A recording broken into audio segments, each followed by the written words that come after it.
Meus irmãos, então nós vamos começar. O que nós vamos ver hoje à noite? Dentro desse tema, né, oficial e a Constituição. A nossa Constituição é bem extensa para ser vista numa noite. Na verdade, lá no seminário a gente gasta o semestre para ver a Constituição toda, né? Então, eu trouxe 3 partes aqui para nós. Primeiro, uma introdução histórica sobre a nossa Constituição, de onde ela surgiu. Depois, eu vou focar um pouco no poder da Igreja, a distribuição de poder entre Conselho e Assembleia. E, por fim, eu vou falar do oficialato, o que a nossa Constituição fala sobre os oficiais da Igreja. E aí a gente cobre algo que é interessante, né? Então, na primeira parte, as bases históricas da nossa formação legal. E eu começo com dados históricos. Primeiro, o Sínodo de 1888. O que é isso? Os missionários chegaram no Brasil, Simonton chega em 1859, e a primeira organização que surge como Igreja Nacional é o Sínodo. Aí passa-se um tempo depois que vem a Assembleia Geral, que é o Supremo Conselho, né? Então Simonton chega em 12 de agosto de 1859, chega no Rio de Janeiro, né? Alexander Blackford chega 3 anos depois, organizando as igrejas de São Paulo e Brotas. Então Simonton, Rio de Janeiro, Blackford vem para São Paulo. O Francis Schneider trabalha entre os imigrantes alemães em Rio Claro, leciona no Seminário do Rio, né, fundado ali por Simonton, e depois vai para a Bahia, né? Então o Schneider tem essa influência lá na Bahia. O George Chamberlain, grande evangelista e operoso pastor da Igreja de São Paulo.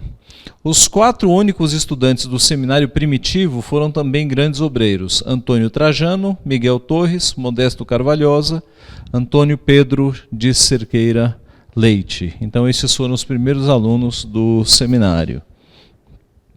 Reverendo José Manuel da Conceição, nascido em 1822 e falecido em 1873, era um ex-sacerdote, um padre, que tornou-se o primeiro brasileiro a ser ordenado ministro do Evangelho em 1865.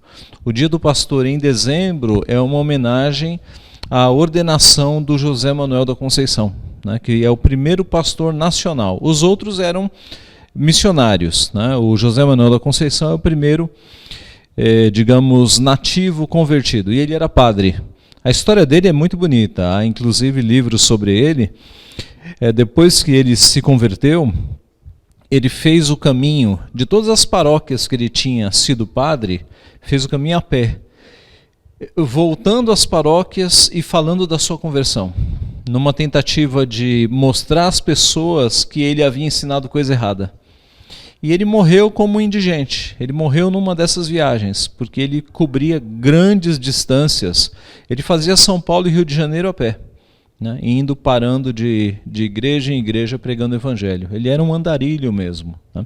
Ele está sepultado aqui no cemitério dos protestantes, na Consolação. Tem ali um grande cemitério, e uma parte daquele cemitério é o cemitério dos protestantes. Então, ele está sepultado lá, e alguns outros nomes do presbiterianismo estão sepultados lá. Boanerges Ribeiro, por exemplo, está sepultado lá também, tá? Simonton e os seus companheiros eram todos da Igreja Presbiteriana do Norte dos Estados Unidos. Em 1869, chegaram os primeiros missionários da Igreja do Sul, George Morton e Edward Lane. Nessa época, a Igreja do Norte se chamava PCUSA e a Igreja do Sul PCUS. Passado o tempo, elas se uniram para formar o que nós temos hoje como PCUSA, mas houve época em que elas eram separadas. Nos Estados Unidos, a Igreja do Norte sempre foi mais aberta, mais liberal, e a Igreja do Sul sempre foi mais conservadora. A influência deles no Brasil foi o inverso das direções. A Igreja do Norte dos Estados Unidos mandou missionários para o Sudeste nosso. E a Igreja do Sul dos Estados Unidos, mais conservadora, mandou missionários para o nosso Nordeste. Isso explica porque ainda hoje o Nordeste do país é mais conservador do que o Sudeste, em termos de presbiterianismo. Pode reparar. As igrejas do Nordeste, elas são mais firmes, elas são mais conservadoras do que Sudeste e Sul do país. É por conta dessa influência, tá? Os obreiros da PCUS, que era do Sul, também foram os pioneiros no Nordeste, Norte do Brasil, de Alagoas até a Amazônia, e os principais foram John Rockwell Smith, fundador da Igreja do Recife, De Lacy, pioneiro em Fortaleza, e o George Butler, o médico amado de Pernambuco. George Butler era um médico missionário, pastor. Ele passava o dia inteiro atendendo as pessoas de graça.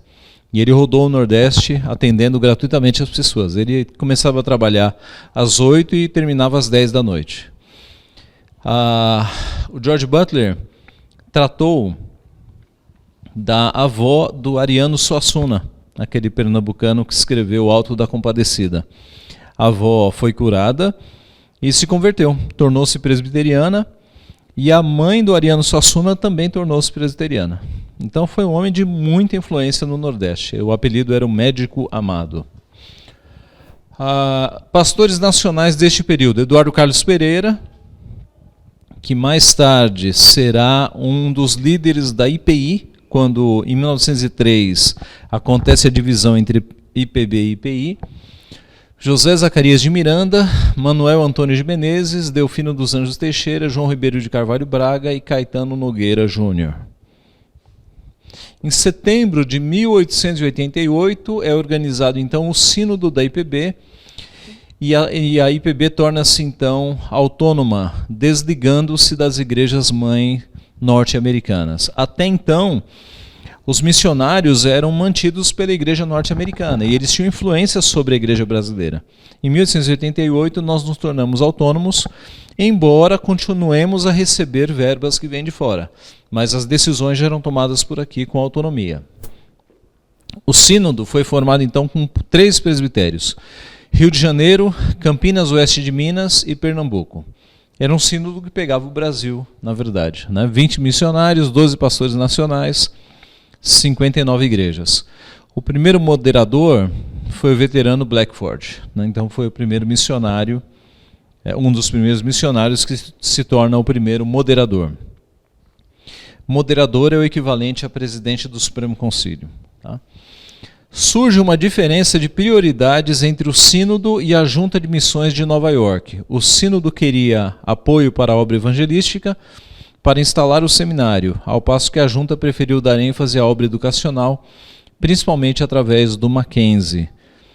Paralelamente, surgem desentendimentos entre o pastor da Igreja Presbiteriana de São Paulo, Eduardo Carlos Pereira, e os líderes do Mackenzie, Horace Lane e William Waddell. E aqui então que surge a Igreja Presbiteriana Independente. Aqui é que ocorre o cisma. Veja só, sempre que se fala em divisão entre IPI e IPB, levanta-se o tema da maçonaria. Né? Isso é o padrão. A maçonaria foi uma cortina de fumaça, na verdade. Houve a questão maçônica, mas o desentendimento administrativo quanto ao uso de recursos que vinham de fora foi o grande motivo.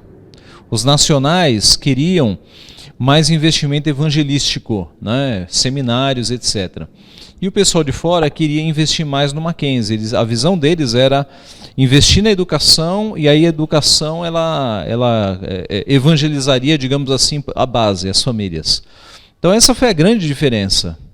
A questão maçônica surgiu no meio, mas ela não foi a questão vital. Tá? Com o passar do tempo, o reverendo Eduardo Carlos Pereira passou a tornar-se mais radical em suas posições, perdendo o apoio até mesmo de muitos dos seus colegas brasileiros. Como alternativa ao jornal de Eduardo, o Estandarte, o reverendo Álvaro Reis criou o Puritano em 1899. Em 1900 foi criada a Igreja Presbiteriana Unida, que resultou da fusão de 2 igrejas formadas por pessoas que haviam saído da igreja do reverendo Eduardo. Na mesma época, um novo problema veio a complicar ainda mais a situação, o debate acerca da maçonaria. Em 31 de julho de 1903, durante a reunião do sínodo, após serem derrotados em suas propostas, Eduardo e seus colegas desligaram-se do sínodo e formaram a Igreja Presbiteriana Independente. Então aqui sai um grupo grande para formar a IPI. Em 1924, foram aprovadas pequenas modificações no antigo livro de ordem adotado quando da criação do Sínodo em 1888. Então, o que é o livro de ordem? É a Constituição. Os americanos trouxeram a Constituição deles, que se chamava livro de ordem. E foram tocando a igreja com aquela Constituição. Em 1924, o Modesto Carvalhosa traduz o livro de ordem para o português, faz pequenas modificações, e aí é a Constituição que nós temos até 1937, quando é feita uma constituinte, aí forma-se uma Constituição genuinamente brasileira, né? A anterior, então, era apenas a tradução do livro de ordem norte-americano.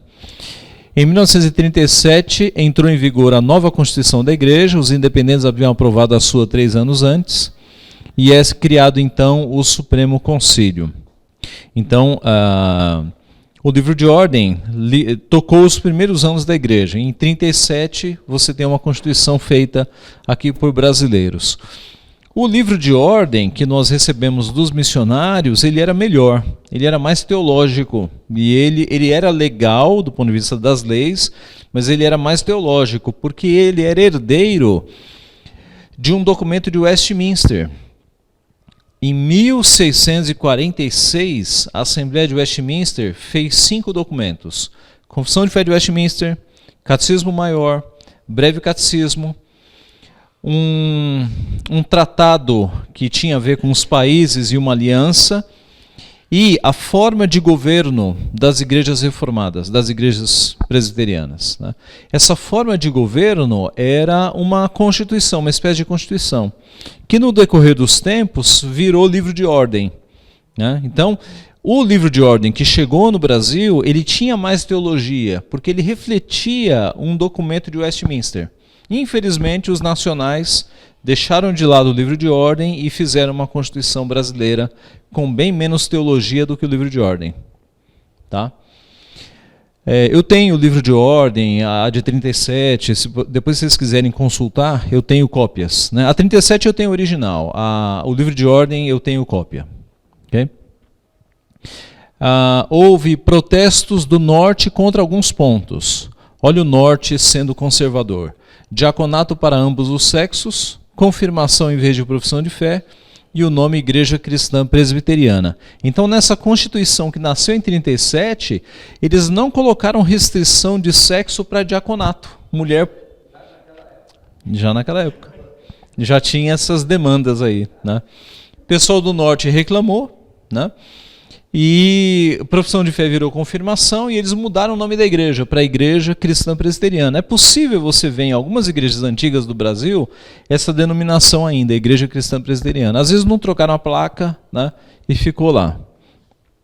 Em 1950 foi promulgada uma nova Constituição, e no ano seguinte o Código de Disciplina e os princípios de liturgia. Então a Constituição de 37 ela não vingou, ela durou pouquíssimo tempo. O apelido que deram a ela foi de a mal amada, porque ela durou muito pouco tempo, né? Aí em 1950 aí fizeram uma Constituição para valer, que é a que nós temos até hoje. Naquela época havia alguns juristas muito importantes na igreja, que eram juristas importantes no Brasil. E aí eles se debruçaram e fizeram um documento muito sólido.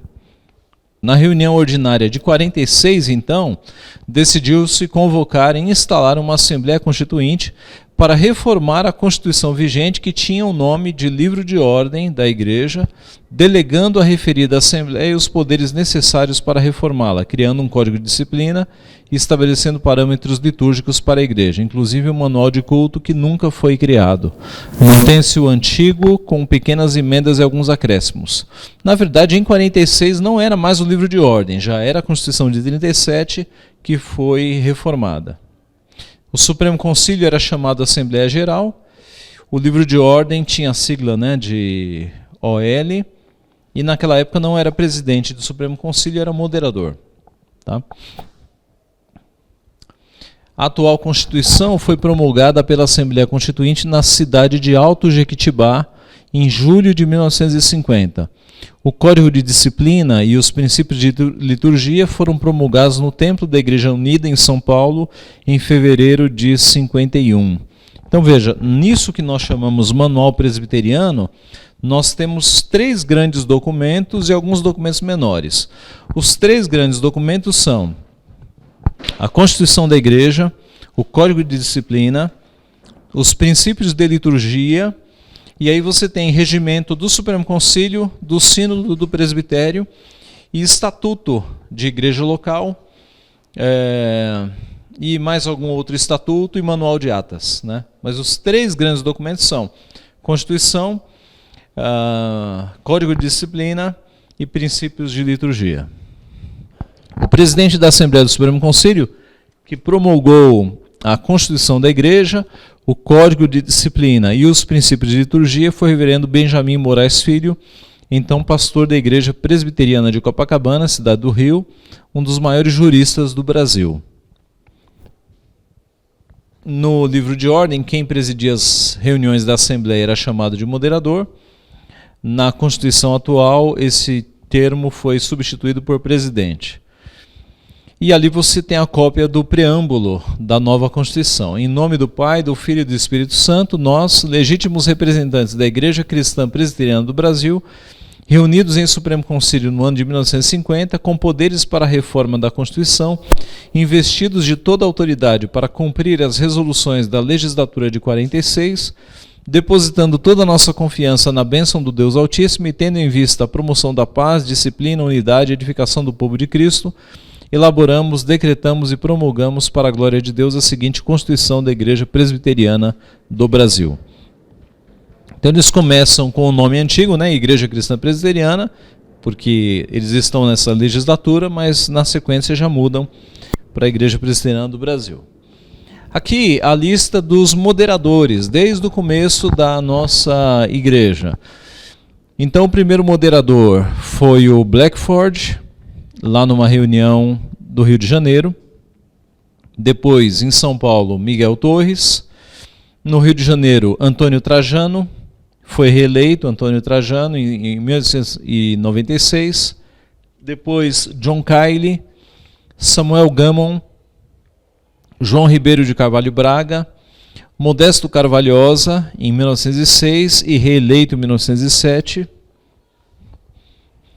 Álvaro Reis, lá no Rio de Janeiro, Robert Lennington, John Rockwell Smith, Horace Allen, Matatias Gomes, em 1917, Constâncio Homero Omigna, Álvaro Reis, em 1920, de novo, Alva Hardy, em 22, Erasmo Braga, em 24, Matatias Gomes, em 26, José Carlos Nogueira, em 28, Coriolano Dias, em 30, Miguel Riso, em 1932, no Rio de Janeiro foi uma reunião extraordinária em 33, depois Cícero Siqueira, Galdino Moreira, mais uma constituinte, a constituinte que fez, né, a Constituição de 37, Guilherme Kerr, eleito em 1938 em Fortaleza, José Carlos Nogueira em 42, Natanael Cortes 46. Você nota que agora,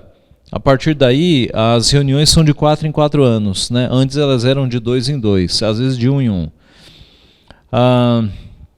Benjamin Moraes, na Constituição, 1950. Uma extraordinária para a promulgação da Constituição, em 51. Depois, em Recife e em Lavras, José Borges.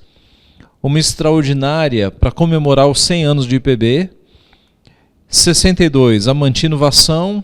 66, Boanerges Ribeiro. Aqui é um período importante da história. Todas as grandes denominações do Brasil estavam embarcando no liberalismo. A independente, a metodista, o liberalismo, a ideia de teologia social, né? A ideia... Qual é o termo da... Missão integral? Não. É o avô da missão integral. Teologia da libertação. Teologia da libertação. Teologia da libertação avançando nas denominações. Mas na Igreja Presbiteriana do Brasil, quando isso ia ficar sério, houve uma reunião no Nordeste. Lembra que o Nordeste era mais conservador? Pois foi o Nordeste que elegeu Boanerges Ribeiro, em 66. E aí Boanerges, um homem muito conservador, ele conseguiu puxar as rédeas da denominação. E o apelido dele era um homem de mão de ferro, né? Boanerges Ribeiro, que foi presidente do Mackenzie. Tá? E aí ele conseguiu puxar as rédeas e segurou a IPB, porque as outras embarcaram no liberalismo. E aí ele foi presidente em 66, em 69 houve uma extraordinária, em 70 ele foi reeleito em Garanhuns, em 74 ele foi reeleito em Belo Horizonte. Há uma história, inclusive, curiosa, que um dia desses eu ouvi do reverendo Alceu, que foi testemunha dos acontecimentos. O reverendo Boanerges fez um mandato, foi eleito para o segundo e não queria ser reeleito para o terceiro de jeito nenhum. Mas um grupo de líderes o pressionou para que ele aceitasse a terceira. E ele não queria de jeito nenhum, e ele falou, não, eu não quero, eu vou colocar em votação então. Ele colocou em votação num grupo de umas 30 pessoas, e acho que deu 30 votos para ele se reeleger. Então ele foi meio na pressão, né? Ele não queria esse fluxo de reeleições. Em 78, foi um presbítero. De todos esses nomes, é o único presbítero que tornou-se presidente do Supremo Conselho foi Paulo Breda. Reverendo Boanerges o apresentou como um homem que poderia presidir, e aí ele foi eleito. Foi reeleito em Goiânia. Em Vitória, 86, Edésio Schecker, reeleito em 90. Em 94, Guilhermino Cunha, reeleito em Brasília, 98. 99 houve uma extraordinária. Em 2002, reverendo Roberto Brasileiro foi eleito no Rio de Janeiro, reeleito em Aracruz, reeleito em Curitiba, reeleito em Natal. E aí nós chegamos em 2014, esse ano, julho 2018, a Supremo Conselho. Mas esses foram então os moderadores e presidentes de Supremo Conselho que a IPB já teve. Tristemente, só um presbítero regente nesse período todo, né? Mas foi isso que aconteceu. Eu encerro aqui a introdução histórica. Tudo bem? Ficou tranquilo assim? Eu falei de uma influência liberal ali pelos anos 50, 60, né? Anos 70 também. Anos 80, a influência foi pentecostal. Muitas igrejas presbiterianas se tornaram pentecostalizadas. Congressos foram feitos naquela época com expressões de pentecostalismo nos congressos, né? Anos 80, anos 90, encostando nos anos 2000, o pentecostalismo varreu a IPB. Foi impressionante. Hoje a gente está numa fase que é uma bênção, né? A nossa geração é super privilegiada, porque os irmãos pentecostais estão descobrindo a fé reformada e vindo para a igreja presbiteriana. Então hoje é a contramão, o fluxo é o contrafluxo, né?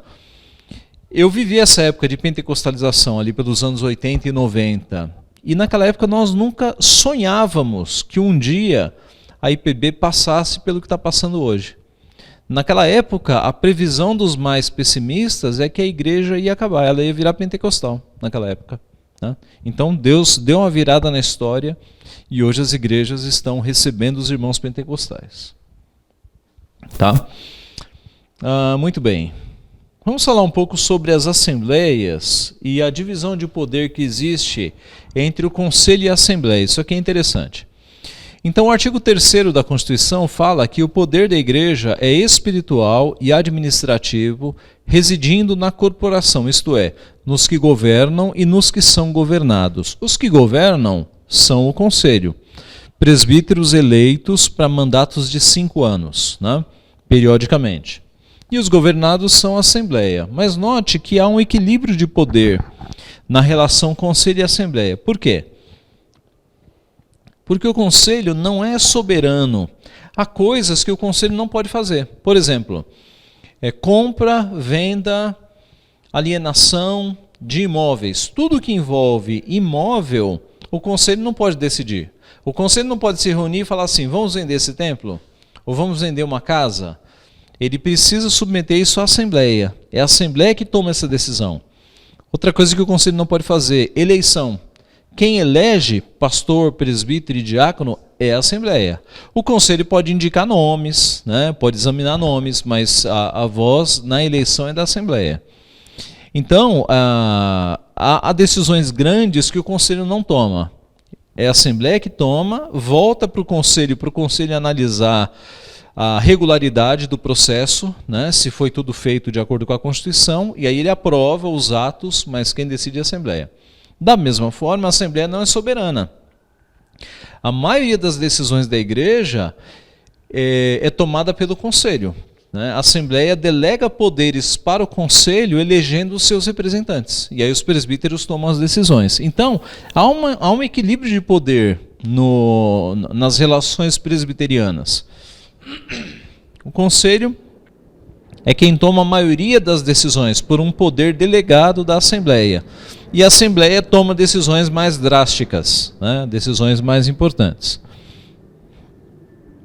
O parágrafo 1º e o 2º explicam essa relação. O primeiro, a autoridade dos que são governados é exercida pelo povo reunido em assembleia para eleger pastores e oficiais da igreja ou pedir a sua exoneração, pronunciar-se a respeito dos mesmos, bem como sobre questões orçamentárias e administrativas quando o conselho solicitar, deliberar sobre aquisição ou alienação de imóveis e propriedades, tudo de acordo com a presente Constituição e as regras estabelecidas pelos concílios competentes. Então aqui falou da autoridade dos que são governados.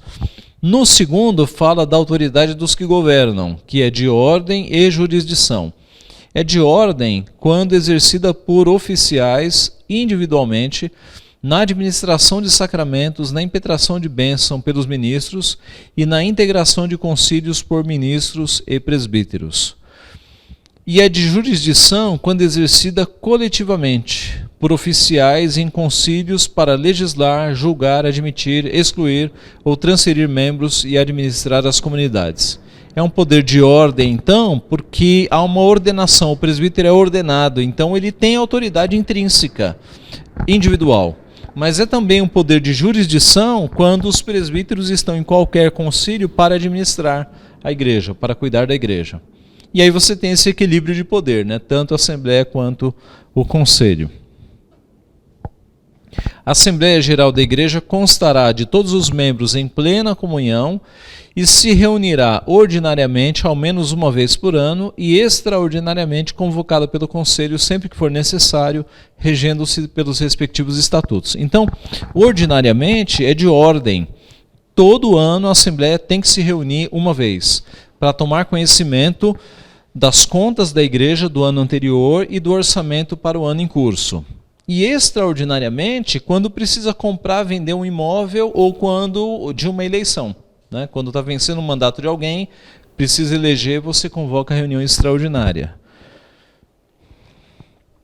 As competências da Assembleia. Compete então à Assembleia eleger pastores e oficiais da igreja, pedir a exoneração deles ou opinar a respeito quando solicitada pelo Conselho, aprovar os seus estatutos e deliberar quanto à sua constituição em pessoa jurídica, ouvir para informação os relatórios do movimento da igreja no ano anterior e tomar conhecimento do orçamento para o ano em curso, pronunciar-se sobre questões orçamentárias e administrativas quando isso lhe for solicitado pelo Conselho, adquirir, permutar, alienar, gravar de ônus real, dar em pagamento imóvel de sua propriedade, aceitar doações ou legados onerosos ou não, mediante parecer prévio do Conselho, e se este julgar conveniente também no respectivo presbitério. Conferir a dignidade de pastor emérito, presbítero emérito e diácono emérito. Nós fizemos isso, recentemente, porque na nossa lei, um oficial que serve mais de 25 anos na igreja, ele pode receber esse título. É um título honorífico, é um título de emerência. Né? Para tratar dos assuntos a que se referem às alíneas C, E e F do parágrafo anterior, a Assembleia deverá constituir-se de membros civilmente capazes. Que alíneas são essas? As que envolvem estatutos, questões orçamentárias e compra, venda. Por que precisa ser civilmente capaz? Porque esse nome ele vai ser registrado em cartório, vai mexer com algum tipo de registro civil, então precisa ser civilmente capaz. A presidência da Assembleia da Igreja cabe ao pastor e, na sua ausência, o impedimento ao pastor auxiliar, se houver. Na ausência ou impedimento dos pastores, caberá ao vice-presidente do conselho assumir a presidência da Assembleia. Note que a presidência da Assembleia só cabe aos pastores da igreja, nunca pastor de outra igreja, erro comum em nossos dias. Então, numa Assembleia, é sempre o pessoal da igreja. Eu não posso chamar um pastor de fora para dirigir a Assembleia. Aqui nós temos um modelo de estatuto para a constituição de igreja presbiteriana. É um modelo de estatuto atual que foi aprovado em 2016, né, que vem aqui as regras da nossa igreja. Então, começa dizendo que a Assembleia Geral é constituída de todos os membros comungantes em dia com seus deveres na forma do presente estatuto. Na nossa igreja nós temos membros comungantes e não comungantes. O que é isso? Comungantes são aqueles que comungam ou aqueles que participam da ceia. Não comungantes são aqueles que não fizeram profissão de fé, né? Geralmente as crianças. Tá? Compete à Assembleia eleger pastores, presbíteros e diáconos, que são os oficiais da igreja, pedir a exoneração de oficiais e opinar a respeito quando solicitado pelo Conselho, aprovar o Estatuto da Igreja e deliberar quanto à sua constituição em pessoa jurídica, ouvir para informação relatórios de movimento financeiro da Igreja do ano anterior, tomar conhecimento da deliberação do Conselho a respeito das contas submetidas à sua aprovação e do orçamento por este elaborado para o ano em curso. Pronunciar-se sobre questões orçamentárias e administrativas, quando isso lhe for solicitado pelo Conselho. Adquirir, permutar, alienar, gravar de ônus real, dar em pagamento imóvel de sua propriedade, aceitar doações ou legados onerosos ou não, mediante parecer prévio do Conselho, se este julgar conveniente, também do respectivo presbitério. Conferir a dignidade de pastor emérito, presbítero emérito e diácono emérito. Então, sobre pastor emérito, eu puxei uma seta ali para dizer que ao ministro que tenha servido por longo tempo e satisfatoriamente a uma igreja, poderá esta, pelo voto de assembleia e aprovação do presbitério, oferecer-lhe com ou sem vencimentos o título de pastor emérito. O pastor emérito não tem parte na administração da igreja, embora continue a ter voto nos conselhos superiores ao conselho. Deixa eu ler só o dos oficiais para fazer a comparação. Aos presbíteros e aos diáconos que tenham servido satisfatoriamente a uma igreja por mais de 25 anos, poderá esta, pelo voto da Assembleia, oferecer o título de presbítero ou diácono emérito, respectivamente, sem prejuízo do exercício do seu cargo, se para ele forem reeleitos. Então aqui a gente tem diferenças. O diácono e o presbítero, que tenham servido há 25 anos numa mesma igreja, eles recebem esse título de emerência e nada muda. Eles continuam sendo presbíteros e diáconos. Só tem o título. No caso do pastor, o título foi pensado para aquele pastor que está no final da vida, que ele já está quase saindo da igreja. Por quê? Porque quando o pastor recebe o título de emérito, ele não pode mais ser pastor da igreja. Ele não toma mais parte na administração da igreja. É o que diz o parágrafo único. O pastor emérito não tem parte na administração da igreja, embora continue a ter voto nos conselhos superiores ao conselho. Então, você não pode dar um título de pastor emérito para um pastor que está com 40, 50 anos. Você está dizendo, toma o título e não nos pastoreie mais. Esse título foi pensado, de fato, para pastores que estão no final já do seu ministério. É um título de honra. O pastor pastoreou a nossa igreja aqui a vida inteira. Vamos dar um título de honra para ele, e o título corresponde a uma jubilação, né? Ele não vai mais ser pastor daquela igreja. Tá? É assim que funciona. Não há também um prazo, porque o presbítero, a contagem de tempo do presbítero é mais simples, ou do diácono. Ele está sempre na igreja, né? O pastor, ele tem uma vida, às vezes, de pastorear 5, 6 igrejas. Fica 5 anos numa, 5 anos na outra, né? Então a contagem do pastor é mais subjetiva. É claro, por isso que não fala de tempo para pastor emérito, se você reparar lá, né? Ao ministro que tenha servido por longo tempo e satisfatoriamente uma igreja. Eu faria uma analogia. Eu não daria um título de pastor emérito para um pastor com menos de 25 anos. de pastorado numa igreja. Eu iria pela analogia do presbítero, né?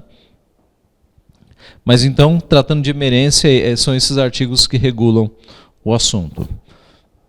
A Assembleia Geral se reunirá ordinariamente, ao menos uma vez por ano, para tratar da matéria mencionada no inciso 4º do artigo 17, que nós falamos, né, que é o questões orçamentárias, e para eleger um secretário de atas. A reunião ordinária da Assembleia Geral far-se-á sempre em primeira convocação, seja qual for o número de membros presentes. A Assembleia Geral se reunirá extraordinariamente quando convocada pelo Conselho para tratar dos assuntos mencionados nos incisos 1, 2, 3, 5, 6 e 7 do artigo 17, que nós já vimos.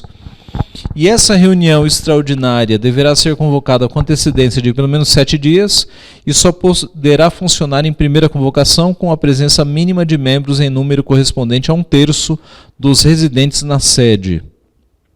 O que é residentes na sede? É quando uma igreja tem congregações. Então, o quórum se estabelece não pelas congregações, mas pela sede. Tá?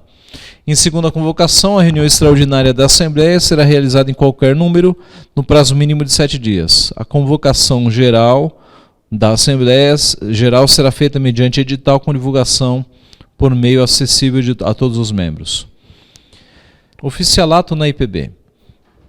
Então, aqui são as leis que regem presbíteros e diáconos e pastores. Então, começa-se lá dizendo: a igreja exerce as suas funções na esfera da doutrina, governo e beneficência mediante oficiais que se classificam em ministros do evangelho ou presbíteros docentes, presbíteros regentes e diáconos.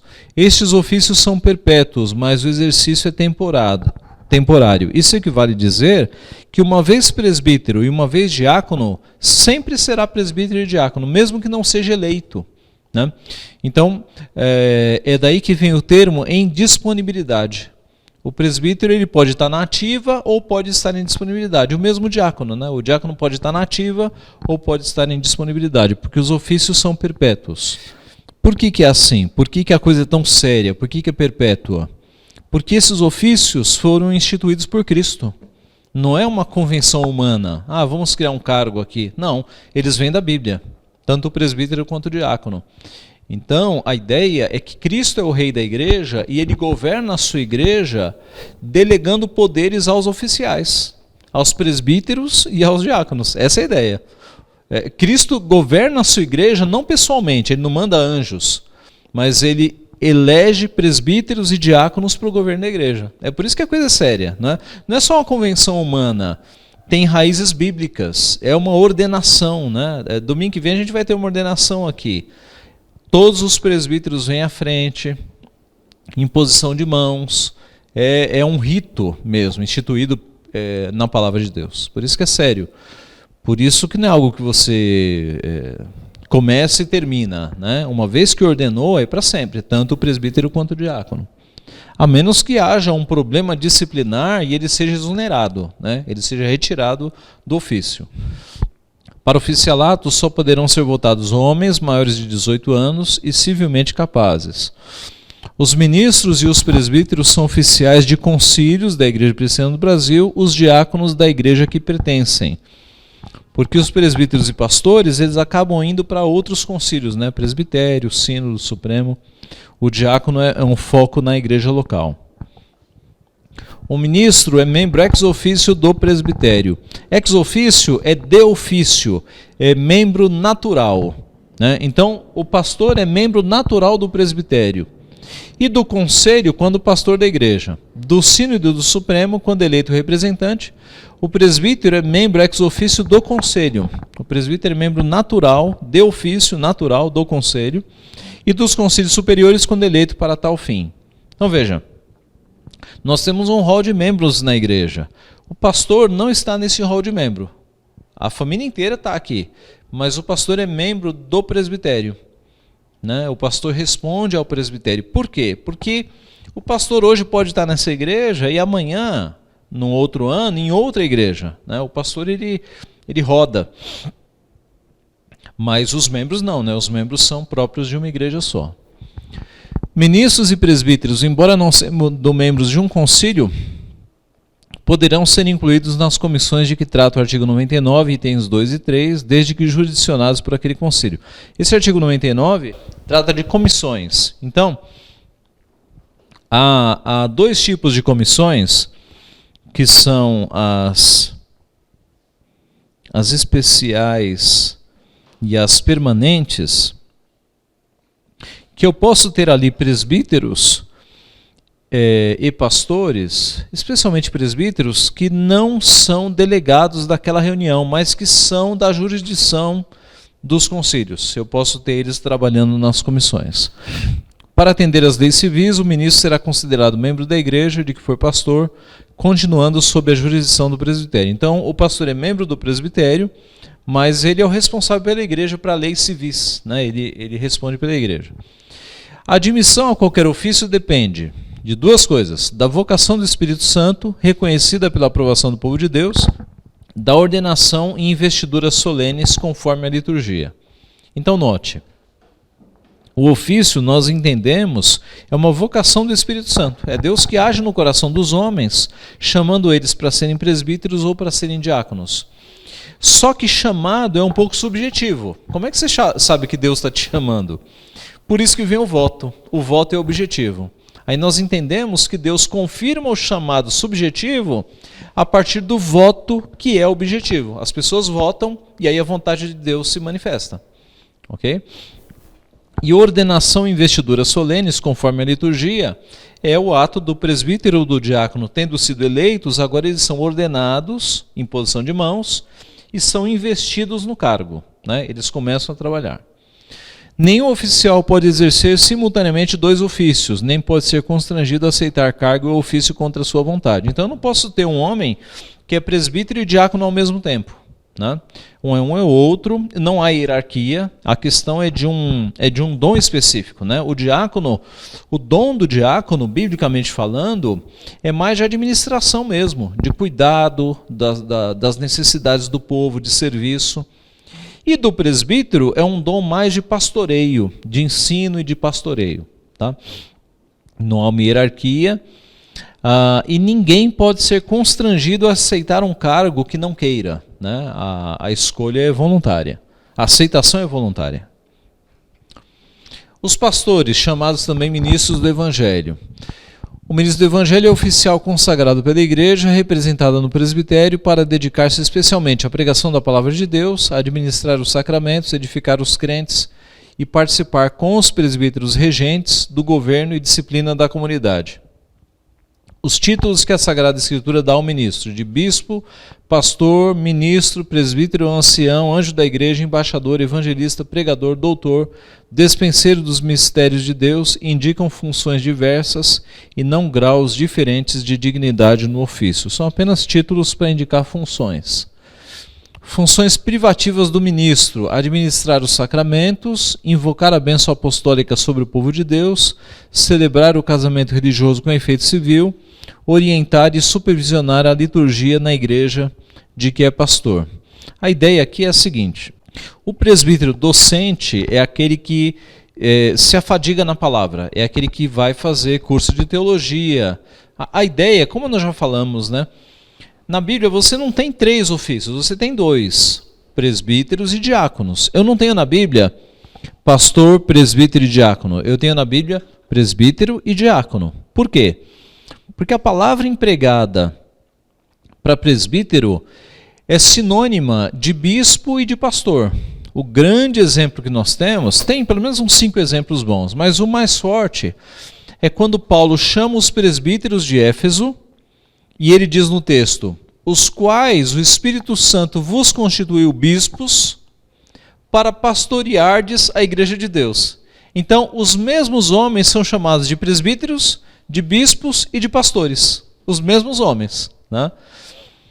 Em Atos 15, quando é necessário uma grande reunião para tratar de um assunto doutrinário, que assunto? Os judeus que haviam se convertido a Cristo estavam querendo circuncidar os novos convertidos. E aí diz o texto que houve contenda e não pequena discussão entre Paulo, Barnabé e esses judaizantes, e eles decidiram levar o assunto a quem? aos presbíteros e aos apóstolos. Não foi aos apóstolos, aos pastores e aos presbíteros. Foi aos apóstolos e aos presbíteros. Então você tem dois ofícios no Novo Testamento, ofícios que valem até hoje, presbíteros e diáconos. Nos presbíteros você tem uma divisão. Por quê? Porque na igreja primitiva eram os presbíteros que cuidavam da igreja. Aos poucos e todos os presbíteros ensinavam, mas aos poucos eles viram a necessidade de um desses presbíteros ele largar o seu emprego para se dedicar mais ao ensino, para focar no ensino. E foi aí que surgiu o presbítero docente, que é aquele homem que larga o seu emprego para estudar, para ele ter mais condições de ensinar o povo. Ele é presbítero também. Ele só tem uma dedicação exclusiva ao ensino. É daí que nasce o pastor, como nós conhecemos hoje, né? Que é o presbítero docente. Por que o presbítero docente é o responsável pelos sacramentos e não são todos os presbíteros? A explicação aqui é mais histórica do que bíblica, porque na Bíblia você não consegue dar muita base para isso. Mas no decorrer da história, convencionou-se que o presbítero que se afadiga na palavra, que é o presbítero docente, ele tem mais conhecimento para administrar os sacramentos. A ideia é que os sacramentos eles não são divorciados da palavra. Os sacramentos estão juntos com a palavra. Em outras palavras, é o seguinte: há um mistério que envolve tanto o batismo quanto a ceia.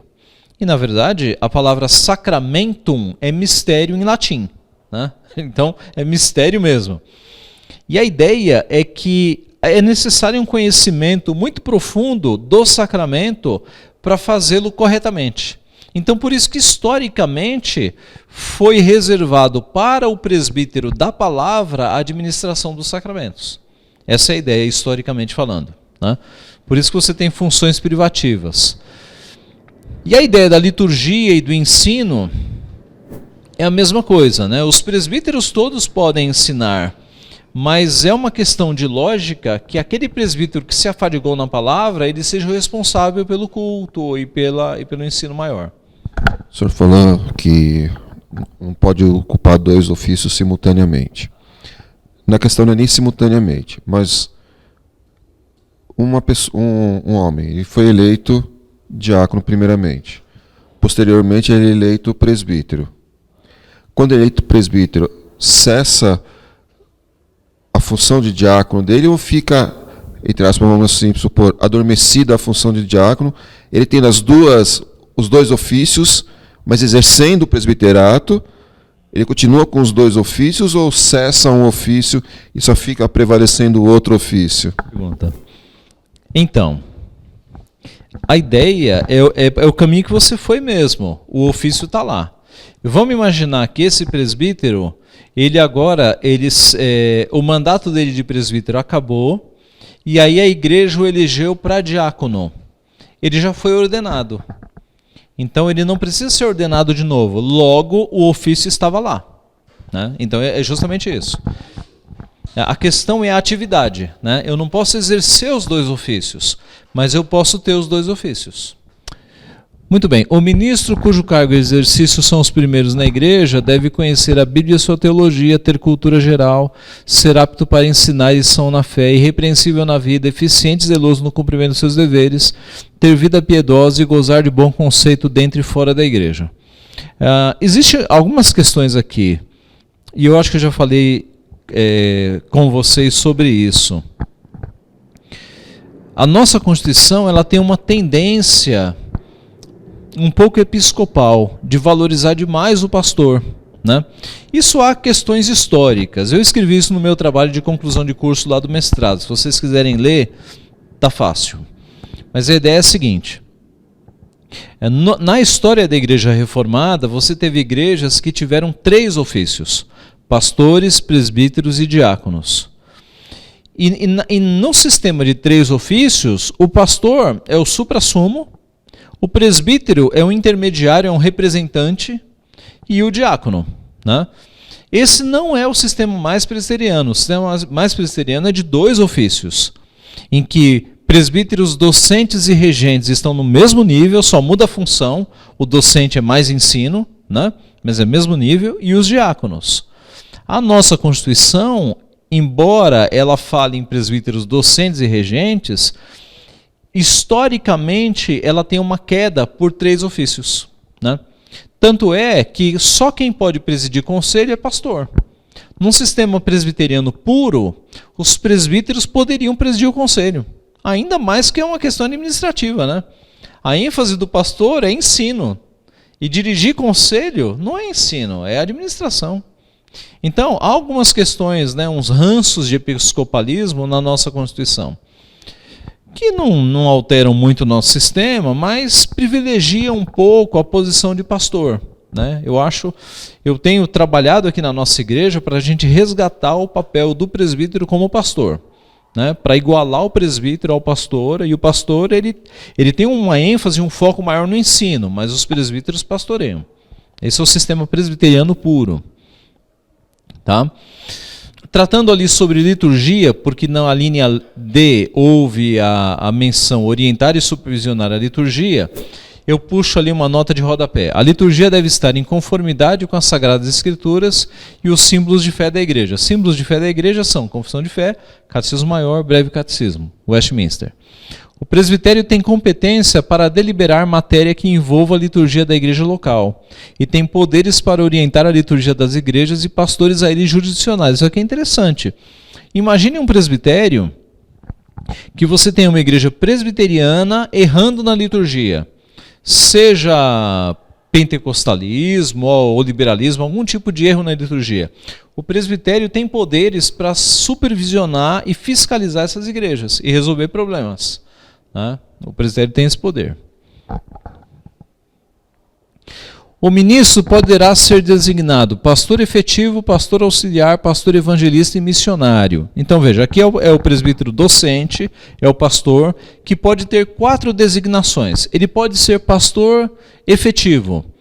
O parágrafo 1º, o pastor efetivo é um ministro eleito e instalado numa ou mais igrejas por tempo determinado e também o ministro designado pelo presbitério por prazo definido para uma ou mais igrejas, quando estas, sem designação de pessoal, pedirem ao conselho. Então o pastor pode ser eleito pela igreja, é o meu caso, ou ele pode ser designado pelo presbitério, tá? Em situações, eu diria, extraordinárias. O normal é a igreja eleger o seu pastor. O pastor auxiliar, que nós não temos aqui, algumas igrejas têm, é o ministro que trabalha sob a direção do pastor, sem jurisdição sobre a igreja, com voto, porém, no conselho, onde tem assento ex officio, podendo eventualmente assumir o pastorado da igreja, quando convidado pelo pastor ou na sua ausência pelo conselho. Então, pastor auxiliar é algo que nós temos no nosso sistema, que é um pastor que ajuda o pastor titular. Né? Eu questiono biblicamente essa figura. Né? Biblicamente é questionável, mas é o nosso sistema, né? Nós nos submetemos. Tá? O pastor auxiliar ele é escolhido pelo titular? O pastor titular escolhe, o conselho concorda e o presbitério aprova. São 3 instâncias. E no caso da eleição de pastor por uma assembleia, o presbitério precisa concordar também? Precisa também. Porque esse pastor, ele vai ser membro do presbitério. Então, há até um perigo, né? Imagine que uma igreja chamou um pastor de fora, não consultou o presbitério, fez eleição, elegeu esse pastor. Aí, esse pastor, ele tem que ser aprovado pelo presbitério. Imagine que o presbitério não o aprove. Essa eleição tem que ser anulada. Né? Então tem que haver uma consulta da igreja ao presbitério quanto a esse nome. Escuta, há alguma objeção a esse nome? Não, não há. Aí a igreja toca a eleição. Né? Porque como ele não é membro da igreja, é do presbitério, o presbitério tem que aprovar. Ele é sabatinado, né? Ele tem que ser alguém que o presbitério aprove. O auxiliar também.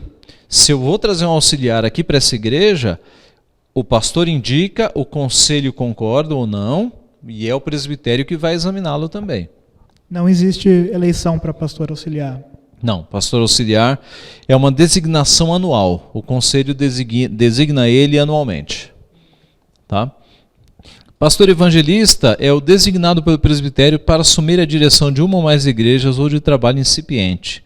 Então, o pastor efetivo é aquele que tem uma igreja própria. O pastor evangelista, às vezes, é aquele pastor que está sem igreja no momento. E aí o presbitério coloca ele para uma função definida. Vamos criar um campo, então. Vamos criar uma igreja nova. Você vai lá abrir o trabalho. É o pastor evangelista. O missionário é o ministro chamado para evangelizar no estrangeiro ou em lugares longínquos da pátria. Note o seguinte. Os artigos que tratam de todas as designações da IPB estão aqui. Na IPB, pela nossa lei, só pode ser missionário se for pastor. Eu não posso ter um missionário leigo, um missionário que não é pastor. Por consequência, eu não poderia ter missionária. Tem, porque as coisas acontecem fora da lei. Mas, constitucionalmente, a IPB não poderia ter missionária. Percebem? Eu não tenho nenhum artigo na IPB que diga a missionária é aquela irmã que fez um curso. De acordo com a lei, não cabe. De acordo com a lei, eu só posso ter missionário como uma designação de pastor. É um pastor que vai para as missões. A mulher, ela faria o curso de teologia no seminário, então só por conhecimento. Para conhecimento. Para ajudar o marido, né, para ajudar a igreja. Porque a mulher, ela não tem ofício dentro da nossa igreja, né? Eu não posso ter diaconisa, presbítera, pastora, mas eu posso ter mulher que conhece teologia para trabalhar na igreja sem ofício, né?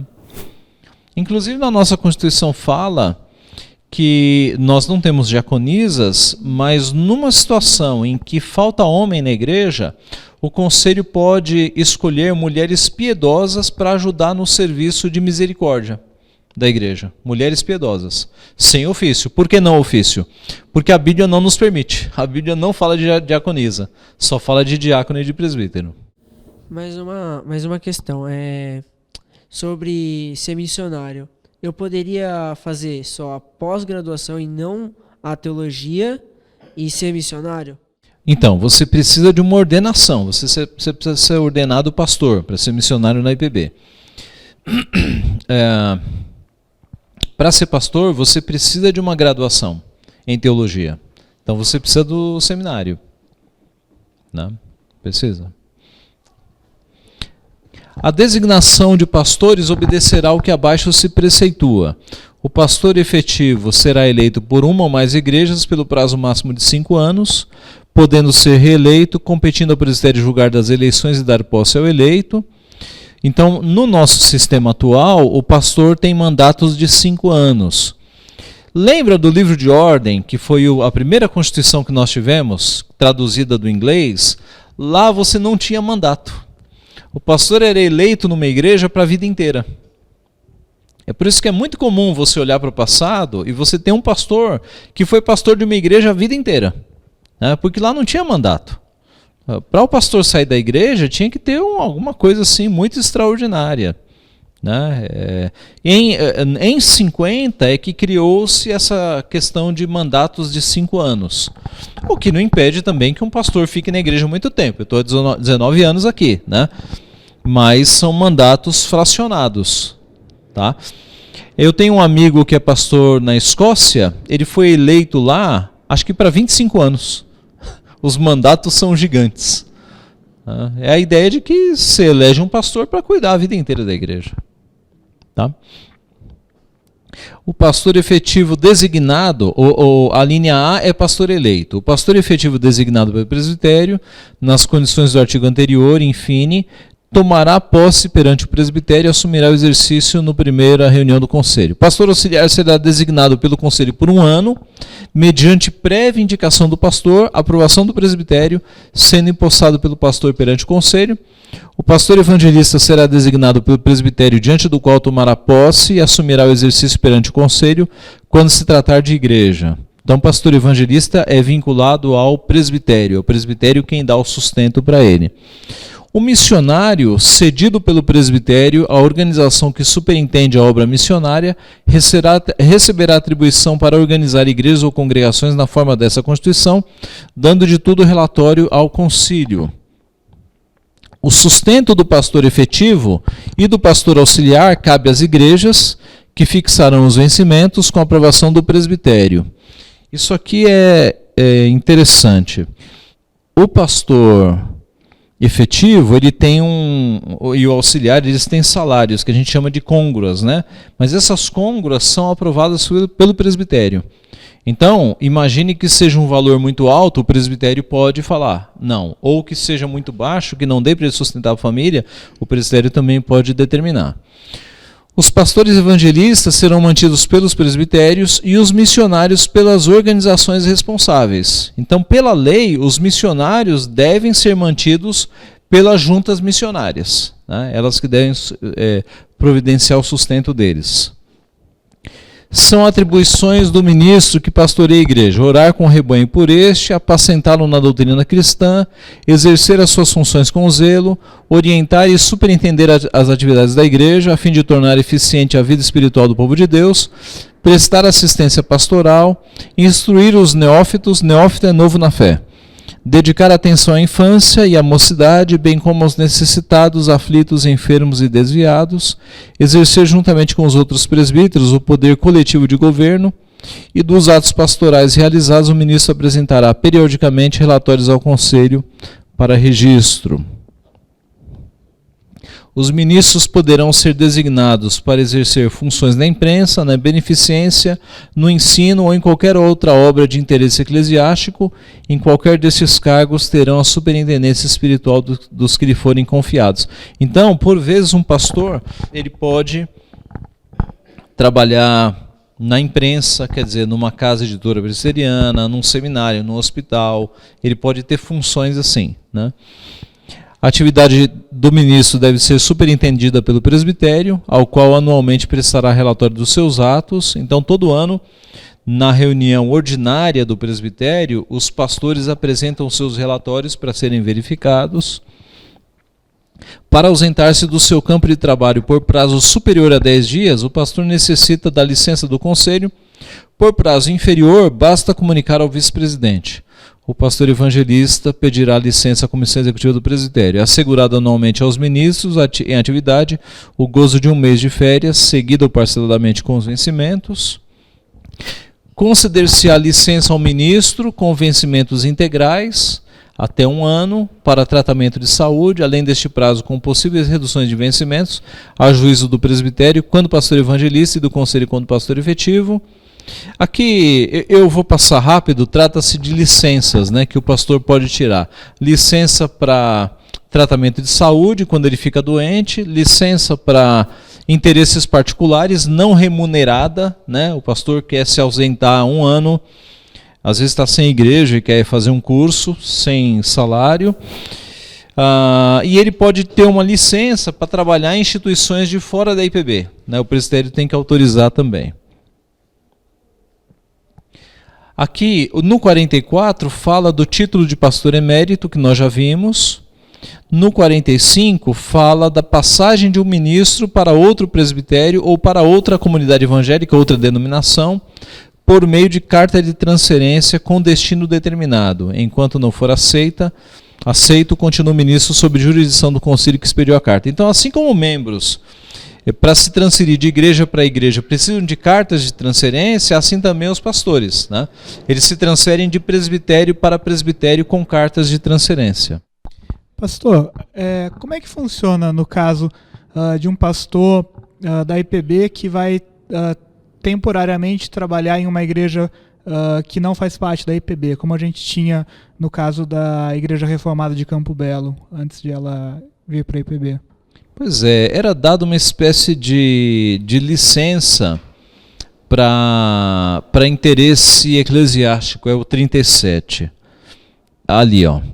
Os ministros poderão ser designados para exercer funções na imprensa, na beneficência, no ensino ou em qualquer outra obra de interesse eclesiástico. Era colocado aqui, no 37. Veja, poderia ser dado uma transferência para aquela denominação e depois transferia de novo. Mas esses casos que você levantou, geralmente é uma licença para trabalhar numa outra igreja, né? A carta de transferência é válida por 1 ano.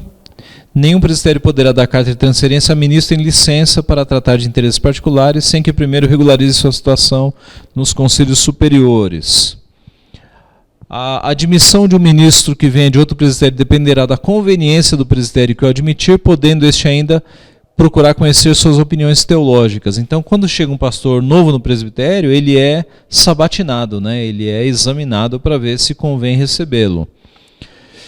O 47 fala de admissão de um ministro que venha de outra denominação, ele vem com carta de transferência e também é sabatinado.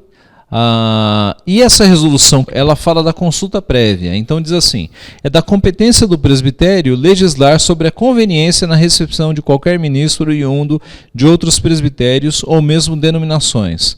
À luz do artigo 134, pode e deve o presbitério orientar as suas igrejas no sentido de que haja consulta prévia quando de convite para ministros de outros presbitérios, evitando-se assim possíveis transtornos. O que está dizendo aqui? Que quando eu vou chamar um pastor de um outro presbitério, antes de elegê-lo, eu tenho que consultar previamente o meu presbitério, se não há nenhum problema com esse pastor, para depois elegê-lo. Tá? Aqui, deposição de ministros. O ministro ele deixa de ser ministro quando ocorre alguma questão disciplinar e ele é deposto, quando ele pede para sair, exoneração a pedido, ou exoneração administrativa nos termos do artigo 42 infine, que é quando ele tira uma licença de 1 ano, renova para mais 1 ano e não volta. Aí ele tem que sair também. Presbíteros e diáconos. O presbítero regente é o representante imediato do povo, por este eleito e ordenado pelo conselho para, juntamente com o pastor, exercer o governo e a disciplina, zelar pelos interesses da igreja a que pertencer, bem como pelos de toda a comunidade, quando para isto eleito ou designado. Compete ao presbítero levar ao conhecimento do conselho as faltas que não puder corrigir por meio de administrações particulares, auxiliar o pastor no trabalho de visitas, instruir neófitos novos na fé, consolar os aflitos, cuidar da infância e da juventude, orar com os crentes e por eles, informar o pastor dos casos de doenças e aflições, distribuir os elementos da Santa Ceia, tomar parte na ordenação de oficiais e ministros, representar o conselho no presbitério, este no sínodo e no Supremo Conselho, e o presbítero tem nos conselhos da igreja autoridade igual ao dos ministros. Né? Então são várias funções que o presbítero desempenha.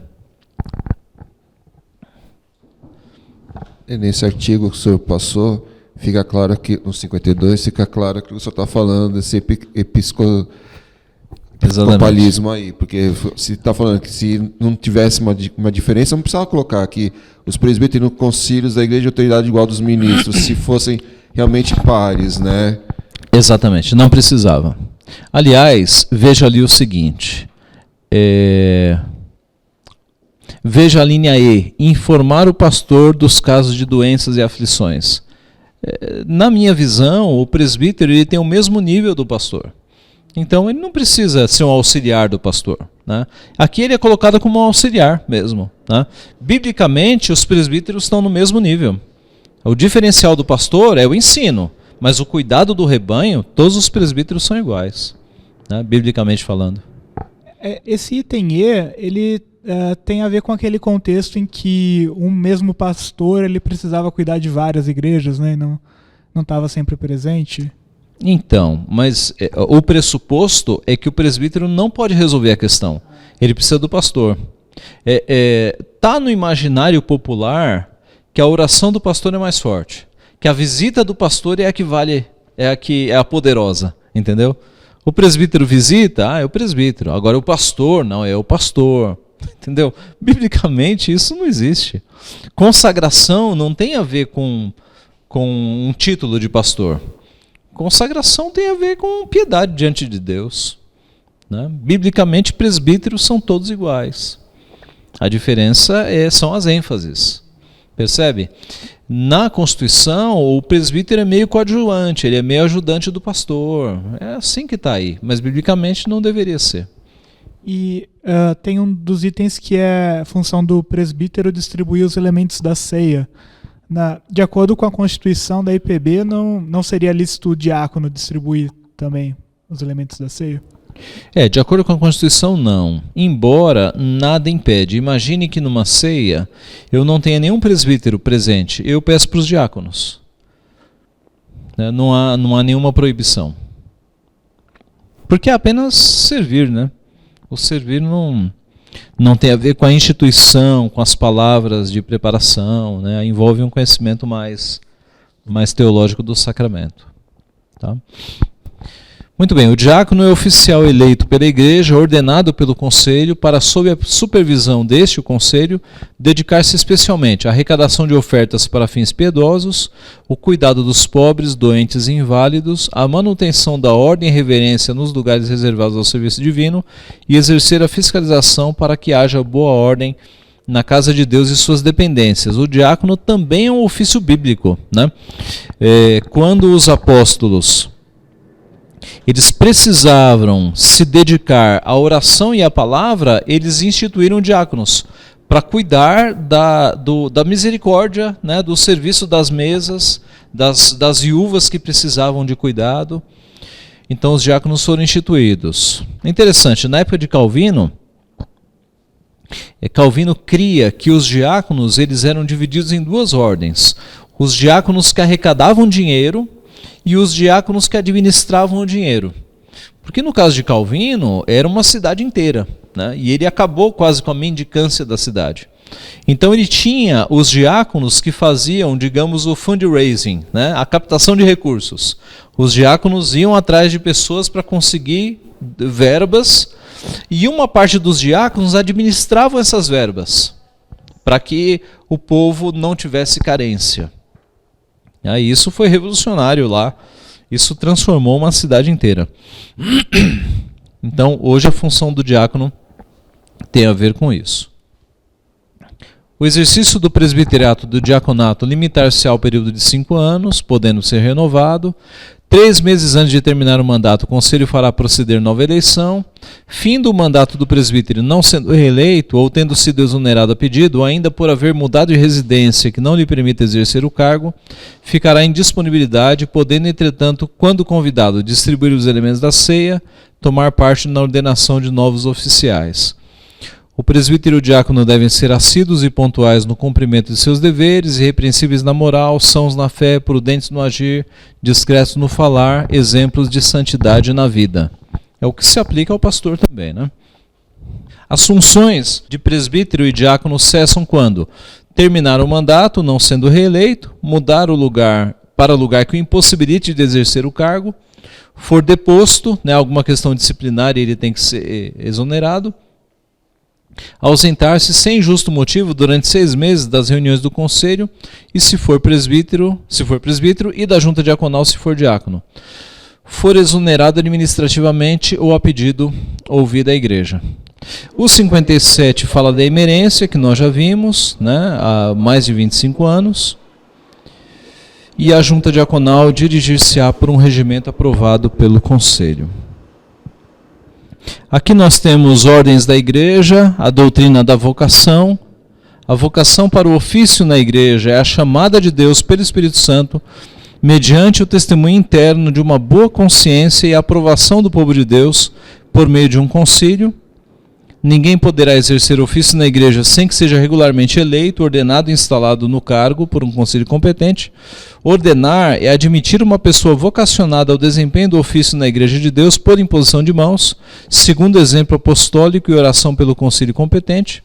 Instalar é investir a pessoa no cargo para que foi eleita e ordenada. E sendo vários os ofícios eclesiásticos, ninguém poderá ser ordenado e instalado senão para o desempenho de um cargo definido. Então, como nós já falamos, a ordenação ela é bíblica, né, imposição de mãos para cargos definidos. Aqui fala-se da Assembleia, o processo de eleição, então, né, que cabe à Assembleia local. O Conselho convocará a Assembleia da Igreja, determinará o número de oficiais, podendo sugerir nomes dos que lhe pareçam aptos para os cargos, baixará instruções para o bom andamento do pleito. E aí vem uns detalhes, né, de eleição e, por fim, a ordenação. Eleito alguém que aceite o cargo e, não havendo objeção do conselho, designará este lugar, dia e hora de ordenação e instalação, que serão realizadas perante a igreja. Só poderá ser ordenado e instalado quem, depois de instruído, aceitar a doutrina, o governo e a disciplina da Igreja Presbiteriana do Brasil, devendo a igreja prometer tributar-lhe honra e obediência no Senhor, segundo a palavra de Deus e esta Constituição. Então é extremamente necessário que o oficial da IPB, tanto o diácono quanto o presbítero, seja alguém que aceite a nossa doutrina, né? Eu já soube de casos de presbíteros que não concordam com o batismo infantil, por exemplo, né? Ou de presbíteros que não aceitam a doutrina da predestinação. Quer dizer, é um absurdo você ter um líder da igreja que não está em consonância com as suas doutrinas. Não pode acontecer isso. Para não acontecer, é necessário que o conselho ele examine os seus oficiais, né, para ver se estão todos ali concordes com a sua... Na verdade, examine antes de eleger, né, para ver se estão todos concordes com a doutrina. Então é isso, gente. O que nós vimos? Nós vimos uma introdução à nossa Constituição, às bases históricas, lembrando que o primeiro conjunto de leis era o Livro de Ordem, que depois foi traduzido para o português. Em 37 veio uma Constituição. Em 50 uma nova Constituição, que é a que nós temos hoje. Nós vimos os poderes entre Assembleia e Conselho, que há uma divisão de poderes, né? E nós vimos aqui a doutrina da vocação, né? Que a vocação é algo que vem de Deus. Cristo é o rei da igreja e ele governa a sua igreja por meio de oficiais. Ele delega aos oficiais o governo da sua igreja. Esses oficiais não estão livres, eles seguem a palavra de Deus para administrar. E uma coisa importante, no mundo secular, quando você elege um deputado, o deputado vai para o Congresso defender os interesses de quem o elegeu. Na igreja não é assim. Na igreja... E imagine que um presbítero seja eleito, ele não vai para o conselho defender o interesse de quem o elegeu, né?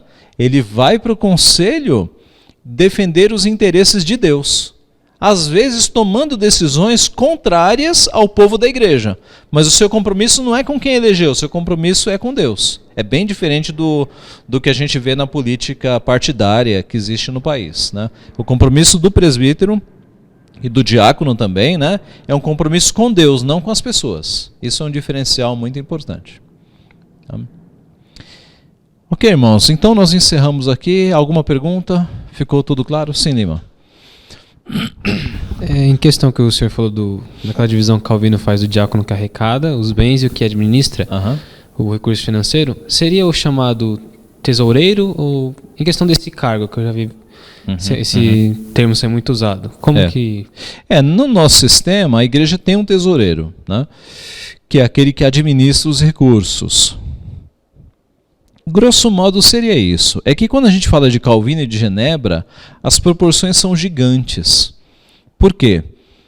Porque Genebra tornou-se uma cidade-refúgio. Como a perseguição católica espantava as pessoas das cidades católicas, porque elas iam ser mortas na Inquisição, essas pessoas procuravam cidades-refúgio. Havia várias cidades-refúgio na Europa. Genebra era mais importante. Então, numa questão de 10 anos, a população de Genebra ela quadriplicou. E isso não é um problema simples, né? Porque você não tinha estrutura, saneamento básico, moradia para esse povo todo. Esse povo chegando com as suas famílias gerou um grande problema social. E Calvino, usando o diaconato de Genebra, os diáconos de Genebra, foi que ele conseguiu resolver essa situação. Os diáconos, então, eles tinham um censo de todas as famílias, daqueles que precisavam de emprego. Empregos eram criados. Calvino trabalhou, por exemplo, na criação de uma grande tecelagem em Genebra, para que conseguisse empregar as pessoas. Então, nesse aspecto social, eram os diáconos que cuidavam de tudo. Arrecadavam dinheiro, distribuíam para quem tinha necessidade, faziam as compras, porque era uma cidade, né? Em se tratando de igreja, o papel do diácono é menor do que uma cidade, mas é um papel importante também, né? O diácono é aquele que vai cuidar do patrimônio da igreja, zelar para que tudo esteja em ordem. O diácono é aquele que vai verificar as pessoas que passam por necessidade e vai se organizar para conseguir recursos para atender essas pessoas, né? Basicamente assim. No nosso sistema, você tem um tesoureiro que é eleito pelo conselho. Então, todos os dízimos e ofertas, eles são administrados por esse tesoureiro. Há uma comissão de exame de contas que fiscaliza os atos do tesoureiro, né? E esses atos são transparentes. Eles são a prestação de contas, né, para a igreja, nesse sentido. Ok? Tudo bem, irmãos? Vamos encerrar então? Vamos orar. Pai Santo, te agradecemos pelo privilégio que temos de estudar a Tua Palavra neste assunto da vocação, dos ofícios. Te louvamos, Pai, pela Tua atuação na nossa igreja. Te louvamos por estes homens do passado que o Senhor enviou para que pudessem evangelizar a nossa nação. E nós somos frutos, Pai, desta evangelização. Te louvamos por isso, te pedimos que o Senhor nos ajude, nos dê consagração a Ti e a Tua Palavra, para que possamos trabalhar no Teu reino, visando tão somente a glória do Teu nome e a expansão do Teu reino, Pai. Abençoa-nos, portanto, com este conhecimento que nós adquirimos nesta noite, ajuda que ele seja uma bênção na nossa vida, que possamos repassá-lo também, Pai. Abençoa os Teus servos que estão aqui, dá a eles o descanso agora dos seus trabalhos e uma volta segura aos nossos lares, Pai. Nós pedimos em nome de Jesus. Amém.